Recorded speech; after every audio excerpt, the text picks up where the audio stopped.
Hello everyone and welcome to the Let's Talk More Wrestling podcast. The wrestling podcast where we do review pay-per-views and very rarely talk about other things, but as always we're reviewing pay-per-views this week, as we know. That's how it is. That's how it is, yeah. My name is Turbo Tony, we're here with Matt Marsander. We will be reviewing Extreme Rules, which happened a couple of nights ago. And it's funny that we didn't even kind of always envision doing all the pay-per-views, and now it seems like we're kind of working our schedule around actually trying to get them reviewed in time and everything like that. So it's like, well, that's how it is. That's just the way it is. The way we want to do it. So if you're new to our pay-per-view reviews, or maybe you're new to the channel and only watched our regular episodes, you should know that myself and Matt take the pay-per-view reviews very laid back. Very sort of I wouldn't say open mic or anything, because obviously we talk about anything there, but it's not as constructed. We just kind of, let things go as they go. More for our own health of anything like that, because for my voice or anything along those lines. Yeah. Conks out during the I think it's just because, especially sort of trying to work in, it's like, trying to get a pay-per-view in. It's an extra 3 hours. We're recording this way earlier in the week than we usually do, so as you would know from... We're doing that as well for the extra one, the main one that we're doing this weekend. So that's the one that we're pretty knackered, to be honest. We still got more stuff to do. So Extreme Rules happen in Chicago.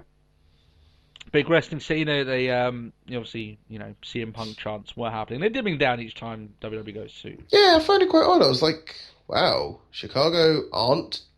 Wow. So I was going to say they're not chanting for Punk, but it's like they're not like tearing the building down for Punk. Yeah, there was only small chants at best, and they will dissipate, as the time goes on, because they're kind of fruitless, to be honest. Really, the guy's doing fine for himself. Any chants on WWE doesn't really change anything now, so that's the bottom line of it. Yeah. But Chicago is known as being a fan base that's quite a very vocal fan base. Vocal, yeah, it's probably the best way to put it. So for better and for worse, I think actually in terms of WWE and anything they might have been worried about, i.e. Roman Reigns, they at the end of the show I think they were quite happy with the way things went. So. Oh, we were saying, weren't we? This is like they're having a last man standing match, Reigns and Show in Chicago. Are they mad? Yeah, it could be last fan standing match, yeah. Yeah. Which that match was actually quite shocking, and we'll get to that as a little bit going on. But however, the opening news of it was, I did state that either Bryan wouldn't be wrestling or Barrett would beat him. Well, he didn't wrestle, so technically I got that right. In terms of, by the way, just a little bit of a spoiler alert, I did fucking abysmal with the predictions on this show. Matt, you did amazing. Yeah. Which is good, because I beat you in the WrestleMania predictions, so you've got your own back. It didn't take you very long. That's true. Didn't take you very long to get your own back. Bad news Barrett then. Who would he fight? He would fight Neville in the pre-show. Didn't watch the match though. Don't watch mainly the pre-shows, especially with how much I've had to watch this week. Well, we said something like 7 hours. I thought it was quite odd. Yeah, well, we've watched King of the Ring. We haven't even watched NXT yet. Which I'll have to try and find some time for tomorrow. And you've watched the Jerry Springer thing as well. I did, yeah. That was another 40. That was 40 minutes or so. So. The other thing I've watched this week was Culture Shock, and that's 10 minutes. Yeah, I watched that Renee Young one as well, which I guess was okay. It was too short, actually, to be honest. I was actually enjoying it, and then it was over really before it started. And we're done. It's like 6 minutes of an open chat with Rollins, and literally the first 2 minutes are her waiting for Rollins, and it's like. Okay. I thought that was I was quite shocked with with Corey Graves' Culture Shock. It's like, and here we are at Marvel. Have a good day. What? Yeah, it was almost over before it began, sort of thing. Yeah. Still bleeding in periods. Hopefully they'll get a little bit more time. They the thing is with the network, they don't have any sort of precautions with time. They can do whatever they want, can't they? Yeah. So, but still, we're going on a tangent here anyway. Yeah. Didn't see the match. I'm sure it was good. I did see their King of the Ring match, which was very, very good. But Barrett loses here. Neville gets this is his first victory? Neville's first victory? Is it? No. No, he won one last week, didn't he? His first pay-per-view victory? Yeah. I don't know. It's not his first victory, like, since turning up. It's still a big victory. So that's a good thing. So yeah, Neville gets the win, and that's all good for him. I'm sure, hopefully, he'll get many more pay-per-view matches, in the future, actually on the main show. And the fact is that if Brian wasn't injured, then Neville probably wouldn't have got the chance. So there's some good come out of that. At Yeah. least. Some good. I still would prefer Brian to be having a match, of course. So anyway, our show started with Ambrose versus Harper, the curtain jerker match. This match was a physical brawl that lasted the majority of the show. They actually carried out a good third of it, yeah. Yeah, it carried out into the backstage part of it, and then they drove off, and apparently were fighting in the middle of Chicago. Even though it would have been good if they had a camera crew following them there, so they could actually see what was going on. And then halfway through the show, they came back, and they were just fighting still. The reason I'm just talking about what actually happened in this match here, I'm not going to put it in when they came back. I'm just going to talk all about it here. They come back, they end up throwing tons of chairs into the ring. Ambrose then throws Harper onto them, Dirty Deeds onto a chair, and wins the match. It was quite a physical match. What we saw of it. Yeah, I just thought it would be quite funny, and I know this is just kind of a random thing, that the match never actually finished at Extreme Rules, and you've just got, over the next couple of weeks leading up into like the next pay-per-view, you've just got like 10 minutes recap of them just fighting randomly in places. Like the match hasn't finished, it's been fighting for They just weeks. turn up out of nowhere. Yeah, they just turn up in like at Payback and they just finish the match there, sort of thing. But I know it's kind of stupid, but I just thought that would be quite funny. But still. I didn't like it. You like it, yeah? I didn't. You didn't like this match, sorry? No. I mean, it's like what we saw of it was good, but then it was just sort of like, oh, now they've like jumped in a car and fucked off, and it's just sort of like, oh. Yeah, Are you gonna follow them? No, we don't know where they're gone. Would you have enjoyed it maybe if they had aired some of the, videoed them, maybe having a brawl somewhere, put that on the network as a network exclusive? Maybe would you maybe have warmed to it then? Yeah, maybe. Because you can't really then put that as part of the pay-per-view, though, can you? It kind of puts like a review grey ground on it, doesn't it? So yeah, kind of. Just I don't know. No. I think it's because like it's a Chicago street fight, so it has to finish in the ring. That's fine. But then it's like oh, but let's just have the next match. But it's like, can you have the next match? Yeah, what if they come back in the middle of the match? What are you going to do? Yeah, it's like, oh, it's caused by disqualification because the last match is still going and they've just turned back up again. Yeah, that's it. It's so chaotic. They still managed to arrive on time. They have good timekeeping skills. But no, I think my biggest problem with it is was like, oh, they've been gone for like an hour. We don't know where they've been. They turned up exactly as they looked when they left. Yeah, if they came up like not exactly. Obviously, they can't come back looking blooded. And they don't sell injuries either, do they? So there's not exactly something that. That's it. It's like, oh, so they just went off for a beer. Yeah, and then came back when they decided, oh, okay, maybe we should go. Maybe, yeah. Should we go back? Yeah. That's what I mean. If they had done some footage surely, of them fighting... like they've gone back for an hour. Like, they've been gone for an hour. Like, even if... none of their gear was, like, ripped a little or anything. It was just sort of like... They just sat in the car for an hour. Yeah, just went on their phones and then decided, yeah, I know what you mean. Yeah, I am a little bit warmer to it than maybe you are, but I can certainly see your point of view on it. Yeah, I just thought they should have had a camera crew out there maybe showing them fight. You don't even have to have long, so maybe a couple of minutes just showing where they're fighting next, and then they come back. But obviously they didn't have as much desire to do that as maybe they would have back in the past, but maybe that's a point of view. But a win for Ambrose anyway. I thought Harper was going to win. I obviously got that wrong. But Ambrose does get the win there. And for what it seems like, it doesn't seem, at least until now, that the rivalry is continuing. It probably will, but at least on Raw, it didn't. So yeah. Dolph Ziggler versus Sheamus in a Kiss Me Arse match. I thought the match itself... This is a little bit of a problem here. The match itself was decent. Yeah. This had a problem where, remember a couple of weeks ago where we did a episode of the show, and we called it "Stipulations Mean Nothing." Yeah. This is a while back actually when the Authority came back. So this is actually quite a few months back. And we were talking then about, if they put stipulations on a thing, that doesn't mean anything. And that was over like a course of 2 months. Well, apparently stipulations don't mean anything at all, because whoever won this match meant that the opponent had to kiss their ass, right? And WWE were like, no, these stipulations mean nothing, it's just, along those lines. So Ziggler gets the win, drops his drawers so Ziggler can do it, then so Sheamus can pucker up. I did get this one wrong as well, and you got it right, Matt, so congratulations on that. I am adding that in, don't you worry. But then he low blows Ziggler. Sheamus pulls out his white ass, which I've seen enough of that to last me a while, and forces Ziggler to... I quite like the whole build-up to it, especially that the crowd were like really into it. Yeah, that was fine. But the issue I have with it here is that like they're probably not going to have a point where Sheamus like actually does do it, right? And it's a little bit like, a kiss me ass match, and there's no reprimands for Sheamus not going with the stipulation.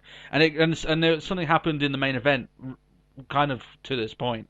So it's like, why do we do stipulations for matches if they're not even enforced? It kind of irks me a little bit. But it's like, we could get all excited for this stipulation, but WWE, even if they get, the face to win, it's like it's not really going to mean anything anyway. So what's the point of making a stipulation, sort of thing? That's what I'm getting at there. But the match itself was good, and like I said, the build up to Sheamus possibly doing it was somewhat entertaining. It's just a little bit like, oh, really? Huh, okay. Stipulations mean nothing, so... I mean, you bought into... Like, you sort of saw straight through it at the moment. He was just sort of like, oh no, I really don't want to do it. Oh, no. I knew Sheamus wouldn't do it. I knew he wouldn't do it, because... Even if he lost the match, I knew he wouldn't do it. But I mean, it's still that. It's not really the point, is it? Really? Yeah. New Day. Sorry, do you want to talk about that match anymore, or no? New Day against the Kidd and Cesaro for the Tag Team Championships. My match of the night. Wow, I am saying that about the New Day, and yes, they gave as good as they got in this match. I'll give you that much. So, there was a lot of cool things about this match. It was really stellar. Some really good close calls, some good spots. Cesaro being the Swiss Superman again by catching Big E in midair, like he just did it to a child. Pluck. Yep, looked like he could have been holding them up there for days, with relative ease. And I tell you what, these two teams, they stole the show, in my opinion. Absolutely. Yeah. And I tell you what, Matt, here's the thing: they stole the show in one of the only matches that didn't have a stipulation in it. We were talking a lot about in the episode we did last week. We said that they're shoehorning a lot of this stuff in just randomly at the last moment. It's funny that the best match of the night was one that didn't have any stipulations. It was just a classic tag team championship. Just straight up tag match. Yeah. It was excellent. I think everyone did really, really well here. There was a part as well where Big E, he hasn't done it in ages, but he basically flung himself into like a spear through the ropes to the outside. And that looked mental as well. He did the last time he did that. I think was when he was feuding with Rusev, if you remember. So that was cool. New Day get the win.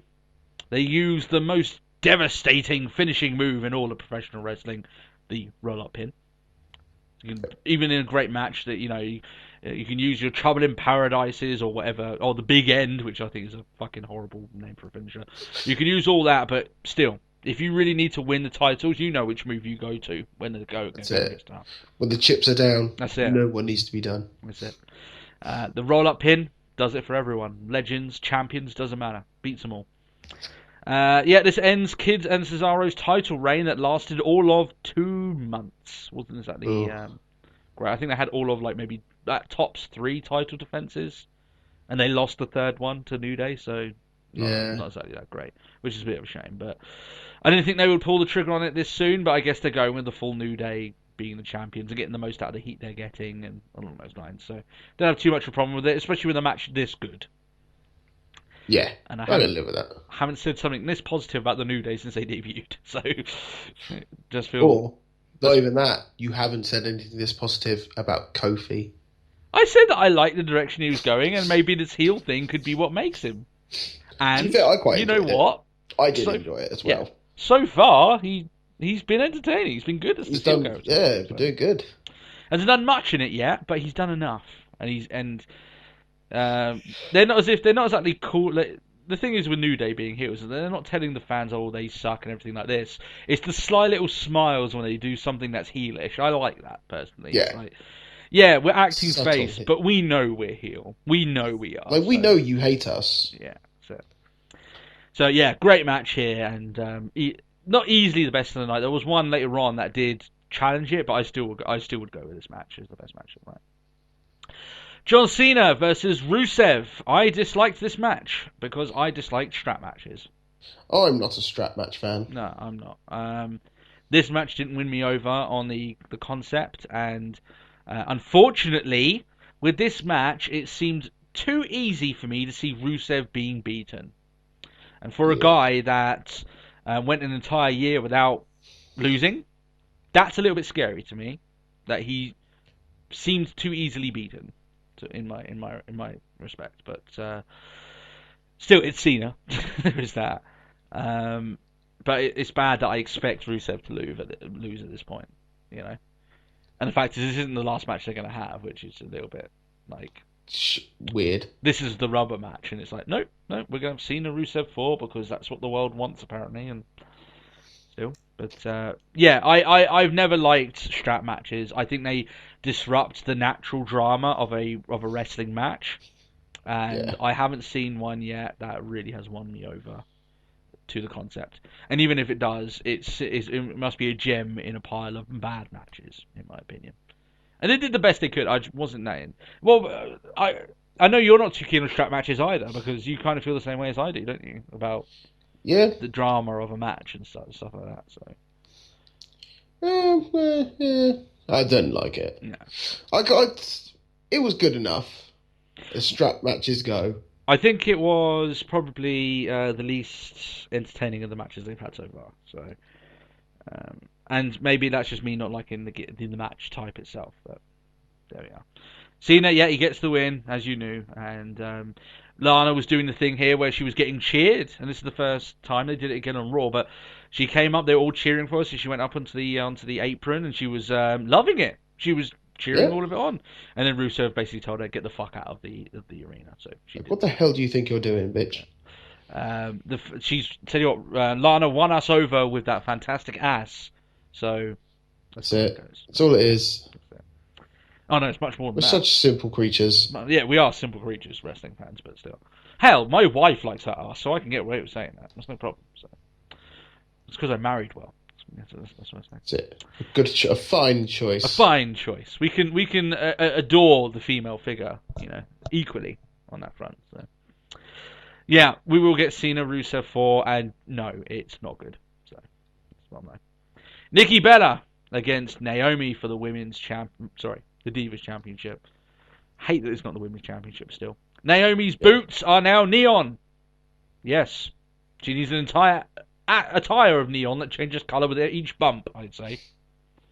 Maybe changes when her mood gets a bit more pissed off, Yeah. But yeah, it's a bit ragey. I saw tons of tweets going around about her boots. So apparently her boots have gotten over quite well. So maybe they'll start their own singles career. Who knows? This match was okay. Better than a Cameron career. Yeah, exactly. This match is okay. These matches are getting gradually quicker as time goes on, and it's more that you haven't heard "Give Divas a Chance" for a while, have you? I would state that. Yeah. And they are coming down. They were getting 10-minute matches for a couple of weeks. Now they're down to about 3 minutes. So is this a 3-minute match? No, this one's a little bit longer. The one at Raw was about 3 minutes, but this one was probably at most about 6. It wasn't a 10-minute match, so. Yeah. Or if it was, I do apologise. I just don't. At least it didn't feel like it was that long. I just didn't think it was that great. I think it was okay. I'm slamming on it too much. Nikki Bella gets the victory. It's the and I'm always wondering that whenever she does the rack attack, it does look like her boobs are just going to pop out of her top. And considering the Bella's history, I can, to be honest. What of wardrobe malfunctions? That might just be why it's called the rack attack. Yeah, because it's just check out my rack. Yeah, essentially, yeah. Which she does. I mean, let's face it, Nikki Bella has not exactly hid those glorious globes away, since the puppies. The puppies, that's it. And even more so on Total Divas. Jesus, she flaunts them there like fucking crazy. So there we are. So yeah, I thought Naomi was going to win this match. I switched my thing at the last moment, and Matt got it right again. So yeah, you did have a great day. You did have a great pay-per-view. I had a fucking That's shocking it. one. I really did. But yeah, I still think Naomi will win the belt eventually. I think they're probably just dragging it out a little bit longer as they're going on. Nikki's been the champion for a while, and she is due to lose it soon. So if it's not to Naomi, I think she will lose it in the next couple of months. But I think it will be Naomi who wins the belt. But I think I find quite odd is that I've seen like a newspaper article or something, and it was just like that the Bellas are looking at leaving soon. I was like, really? I don't know about It was that. on like the cover of a magazine or something. I was like, I'm not buying it. But you see, when I saw that magazine, I thought maybe that they're trying to as you said, they're trying to pique your interest by thinking they're going to leave, and then the question's actually about when they left the first time. There's be some Yeah. so That's it. On the decision of leaving the WWE. It's like, Yeah. they've left the Oh. yeah, exactly. So, still, what I will say about the Bellas though, and people take this with a pinch of salt, a diva's lifespan in wrestling is a lot less than a man's one. A man's career could last 30 years, if they start young and they have a very lengthy career. Yep. Women's are very lucky to reach 10, very lucky, and the Bellas have been around for a very long time. So I don't think they have that many years left, and it's not so much they can't do it. I just think eventually they'll just move on to other things. That's it. That they'll be happy leaving it and not having their bodies put through the ringer and all this lot. So, still, we'll see how it goes on from there. But yeah, I do expect Naomi to be champion soon, and she deserves it. I think Naomi. I think she's. I don't think anyone else is ready for that belt apart from her. So, yeah. That's it. Roman Reigns versus The Big Show. This match had absolutely no right to be as good as it was. Yeah. I did not want to see this Agreed. match going into it. I have to admit they turned me in this one. I don't want to see another Big Show Reigns match, but this one was good. I would take the tag match over it, but it is very close. And man, we were ragging on these two being paired up together. Yeah. But they did. And it went really well. Yeah. One thing I think though that I disliked about this match, the last standing match, is there was a point here where I thought, okay, this is getting a little bit stupid now. When Big Show chokeslammed Roman Reigns from inside the ring, outside, and through two tables. Oh, That to me, you're done. I don't want to see anyone getting up from that. That looks shit. like a finished spot. Yeah. But Roman Reigns gets up, and I'm like, really? It's like, okay, right, you're trying to show this guy as a big ass dude, but I don't think anyone would be like, oh, he's a pussy for not getting up after being chokeslammed through two fucking tables. It's a little bit like over the rope. That's too much to me. That's the point of no return. And unfortunately, they're getting themselves into dark ground here, where that isn't the finish of a match. And I'm like, how in what world is a chokeslam from inside the ring to the outside of the ring through two tables is not? Let a finish of a alone match? not, like, even if it wasn't two tables. Yeah, Just I mean, from that sort of height, it's just like that's done. yeah, like I said, to me, that's the point of no return. That's where the match should have finished. But still, they want Reigns to win. They want to show he's a big ass dude and he can take a lot of punishment and all this lot. So he spears Show through the announce table. He does it through the barricade first, but then he spears him through the announce table and then buries him under the other announce table and wins the match. And like I said, it didn't have any right to be as good as it was. It was a good match. Second best match of the night, in my opinion. But that being said, don't get it twisted. I do not want to see Reigns and Show again. I don't want to see it. So, I'm done with that. yeah. They turned to me in this match. It didn't make me want to be like, okay, let's do Reigns and Big Show for the next 3 months. No. Keep it going. No, absolutely not. Yeah, so. Yeah, I thought this, like I said, I was just genuinely shocked. I was like, oh, well, they're going all out. So, fair play to them. They did all right. This leads us to the main event of the night, Rollins versus Orton. This match, unfortunately, in my opinion, was a bit of a dud.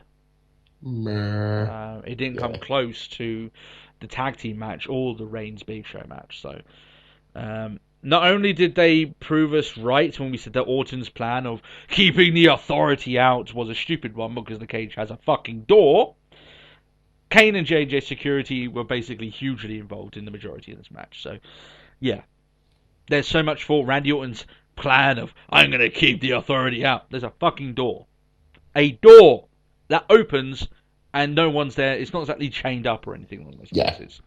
I find it so funny, really. Also, as well, the match, like I said, isn't that great. It's not particularly great. It was a good spot where Orton used the pedigree because he can't use the RKO, and got a 2 count, close call for that. And finally, Rollins ends up winning the match by using the RKO himself. And you may be saying, but Tony, isn't that banned? And I would state, yes, it is. But stipulations mean nothing. So it's it, but it's not an RKO, it's an SKO. Yeah, apparently. Now WWE didn't do the sort of clever turn of words of maybe replaying back when Rollins said it, and instead of saying the RKO is banned, he could say the RKO is banned for you, Orton. Everyone naturally assumes the RKO is banned, but he said the RKO is banned for you. Never said about himself. But I thought maybe, did I miss something? Maybe on Raw they're going to do that. Maybe that was the twist there. Fair enough. Maybe if they did that and I just didn't catch it and I should have. Nope. They're just going with, he should have been, Rollins should have lost the match. He should have been disqualified, but he wasn't. It's like, really? Sorry, I forgot. Stipulations mean nothing. So, there you go. So, WWE says fuck stipulations, and Rollins retains the belt, which we all thought was going to happen anyway. But I did think this match was a bit of a disappointment. When you I was just sort of like a bit wasted, just sort of like, no. Yeah. I mean, when I look at this match, I just think, like I said, the two better matches of the night. This one for me, which is a little bit like, maybe it was too predictable to me. I never thought that Orton was going to win this. And unfortunately, the Chicago crowd probably thought the same because they weren't very vocal. They got vocal towards the end, but for the majority, there wasn't a lot of care for it. No, there wasn't much love for it there, but but you can, it's okay. So in all, when I review this show, it was a solid show. They had a lot of okay matches. They had a few decent ones, and 1 or 2 very good ones. The problem is that it was a very forgettable event, and I don't think many people will remember this event going forward for a while. And it suffers from. You look at WrestleMania, which was hugely memorable. This match, not memorable whatsoever. I'm not going to go. I don't see many people wanting to go and buy Extreme Rules on DVD for the matches that happened on this card. I'm not really going to be going to watch it back anytime soon. For the one night that WWE goes extreme, remember? You only have TLC. If it's on the network, do you know what? I'll just watch ECW. Yeah, much more extreme, yeah. Talking of extreme, I'll tell you who I've missed over the last couple of weeks, and I am missing next, going forward, and unfortunately it seems like it's going to be a long more time until we get it back. Paul Heyman. Yeah. The MVP walking up into WrestleMania, and I do miss him, unfortunately. Well, apparently we're not going to be seeing him anytime soon, not until Lesnar's back. It's like, 6 months without Heyman. That doesn't sound very fun to me, but that's what we're getting, but still. So yeah, it is a solid event. If you want to watch it, if you don't have the time, don't worry about it. You're not missing that much. But if you're going to tell me what matches should I definitely see, New Day match was very, very good. Reigns against Big Show, it's worth watching it because honestly, if you thought it was going to be a pile of poo, it was actually much better than it had any right to be. But you could skip the ending of the show, the cage match. It wasn't that great, and a lot of the other matches you can skip over. It's not that important. But is there any other thoughts you want to add on about the pay-per-view? Terrible choice of music. Yeah. At least it's not as bad as. Yeah. True. Makes me want to. That was a question for the episode, the main episode. Was it? Entrance themes, yeah. Yeah, that's true. So we'll be answering that. That probably will make the list. But yeah. It was forgettable, guys. The problem is that WWE are going to have a few of these. Payback reeks of being a forgettable show, and that's unfortunate. But You look at all the big stars that have gone away. You've got no Lesnar, you've got no Heyman. You know, the authority stars, which are Steph and Trips, have been barely around the last couple of weeks. Stephanie hasn't. Yeah, You've got Sting's no longer active, you know, going along these lines. There's just a lot of really big players in WWE at the moment that are just not involved, and it seems a bit gutted. And WWE seems at the moment that they're stuck in this sort of thing where, okay, we're just going to fill in time until SummerSlam, until our big attraction comes back. That's what it seems like to me. that's it. It's like, what else is there? Nothing. They're going to stick Rollins in a bunch of title matches that you know he's going to win, and yeah, you'll go into SummerSlam and fight Lesnar. That's what it definitely seems like it'll be to me. So Yeah, exactly.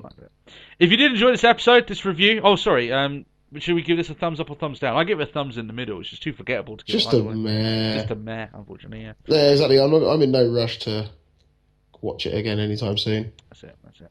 So yeah, if you did enjoy this episode, then like I said, you can leave a comment or a question to be featured. Won't be featured on the on this weekend because we're doing that much earlier, but it will be featured the weekend after, so that's fine. You can also subscribe to the channel if you're just catching this. I would recommend you go watch our main shows, the numbered shows. Maybe the one we're doing this weekend. Subscribe so you can get that. You can also follow us on Twitter, Matt. Would you like the Twitter handle? Well, at Talk WrestlePod. At Talk WrestlePod, indeed. And we get more followers on there. That's it. Recently. It's on the grow. It's on the go. Feel free to send us any videos or anything like that. Matt will respond and tell us how close Preston is to London, which I thought was quite cool. And apart from that, we hope you have a great week until the weekend show. And I hope you guys, at very least, you enjoyed Extreme Rules. But apart from that, have a great week. We'll catch you again at the weekend. And yeah, that's about it. That's about it. Yeah. Bye then. Bye-bye, guys. See you soon. Bye.